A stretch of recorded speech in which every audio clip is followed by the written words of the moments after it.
వేదిక టీవీ ప్రేక్షకులు స్వాగతం. వేదిక టీవీ చేపడుతున్న సర్వే ఏదైతే ఉందో ఇది కేవలం ప్రజల అభిప్రాయాలు మాత్రమే. వేదిక టీవీ అభిప్రాయం కాదు. నిజాన్ని నిర్భయంగా ప్రజలతో మాట్లాడి చర్చించడానికి వేదిక టీవీ ఎల్లప్పుడూ కృషి చేస్తుంది. ప్రజల సమస్యలను ప్రభుత్వానికి చేరడమే లక్ష్యంగా ఈ సర్వే చేపడుతున్నాం. మరి ఇందులో భాగంగా ఈరోజు సూర్యాపేట జిల్లాకు రావడం జరిగింది. మరి సూర్యాపేటలో ఉన్నటువంటి కొత్త బస్ స్టాండ్కి చాలా గ్రామాల నుంచి ప్రజలు నేరేడ్చెల్ల, భీమారం, కోదాడ, తుంగతుర్తి, తొర్రూరు, మహబూబాద్, నల్గొండ, నెక్రకల్ నుంచి ప్రజలు ఇక్కడికి రాకపోకలు సాగిస్తుంటారు. మరి ఇక్కడ ఉన్నటువంటి ప్రజలతో మాట్లాడి కాంగ్రెస్ హయాంలో సీఎం రేవంత్ రెడ్డి గారు ప్రవేశపెట్టిన ఈ 6 గ్యారెంటీలు, మొదటిగా మహిళలకు ఉచిత బస్సు ప్రయాణ సౌకర్యం, తర్వాత రైతులకి రైతు బంధు, రుణమాఫీ, గృహజ్యోతి, 500 రూపాయలకి గ్యాస్ సబ్సిడీ ఇవ్వడం, మరి అలాగే రేషన్ కార్డులు, ఇందిరా మిల్లులు ప్రజలకు లబ్ధిదారులకు ఏ విధంగా లబ్ధి చేకూరుతున్నాయనే విషయాన్ని, మరి అలాగే గతంలో కేసీఆర్ గారి పాలన విధి విధానాలు ఏ విధంగా జరిగిన విషయాన్ని ఇక్కడ ఉన్నటువంటి ప్రజలతో మాట్లాడి వాళ్ళ యొక్క అభిప్రాయం తెలుసుకునే ప్రయత్నం చేద్దాం. రిపోర్టర్ కార్తిక్ గౌడ్, వేదిక టీవీ. నమస్తే సార్, మీ పేరు సార్? వెంకటరెడ్డి వెన్న. ఏం చేస్తుంటారు సార్? అగ్రికల్చర్. గ్రామం, మండలం? గ్రామం హుస్సేనాబాద్, మండలం మోతే. సీఎం రేవంత్ రెడ్డి గారి పాలనపై మీ అభిప్రాయం ఏంటి సార్? అభిప్రాయం అంటే ఇవన్నీ అన్నీ అన్నీ అయిపోయినాయి స్కీములన్నీ, అందరికీ ఓపెన్ నగ్నసాధ్యం. అది ఇది రైతు బంధు అనేది 4 ఎకర్సే, అంతకుముందు మొత్తం ఆల్ ఎకర్స్కి ఇచ్చేసినాడు ఏది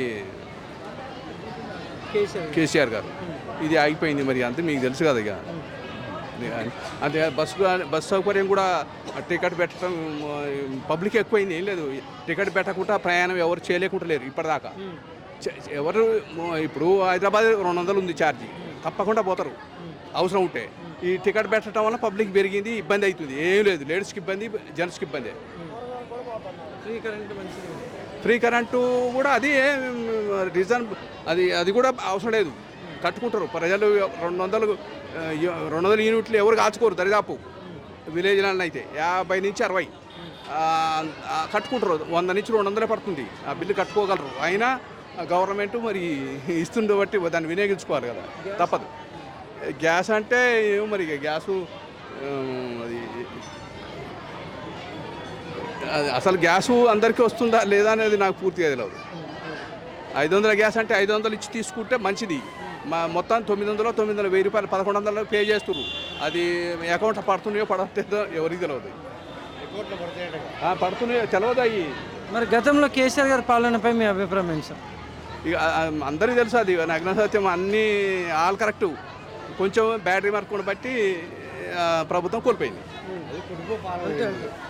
బ్యాటరీ మార్కు ఉండబట్టి ప్రభుత్వం కోల్పోయింది. ఈ ప్రభుత్వం అంటే సాటిస్ఫాక్షన్, నోట్ సాటిస్ఫాక్షన్.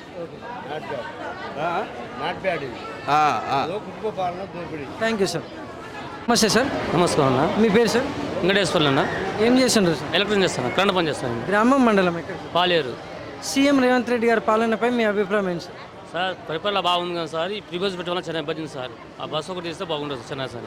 ఏదైనా మంచిది సార్, ఇబ్బంది పడుతుంది మంచిగానే ఉంది సార్. పరిపాలన సన్నవే ఇస్తున్నాడు, పర్ఫెక్ట్ ఉంది. ఉచితంగా కరెంట్ ఇస్తున్నాడు, రుణమాఫీ చేస్తున్నాడు. నా యొక్క 90,000 మాపోయాను సార్. నా ఇక్కడ 90,000 మాపోయినాయి. 90,000 మాఫీ అయినట్టు సంతోషం సార్. అవును సార్. ఇల్లు ఉండగట్టి ఇల్లు ఇస్తున్నాడు సార్.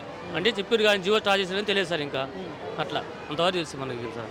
మరి గతంలో కేసీఆర్ గారి పాలనపై మీ అభిప్రాయం ఏంటి సార్? ఇప్పుడు అంటే బాగా ఫ్రాడ్ బాగా జరిగింది సార్. ఇప్పుడు మాత్రం ఉన్న లేని భూమి లేకున్నా సరే దోసుకురు. అప్పుడు దోసుకురు, చాలా మంది దోసుకురు సార్. భూములు మాత్రం చాలా కొలవని, వాళ్ళ పట్ట వాళ్ళ పట్ట వాళ్ళకి ఎక్స్చేంజ్ ఎక్కింది సార్. దాని మీద మాత్రం చాలా ఇబ్బంది పడ్డారు సార్ అప్పుడు. అవును సార్, అవును సార్, చాలా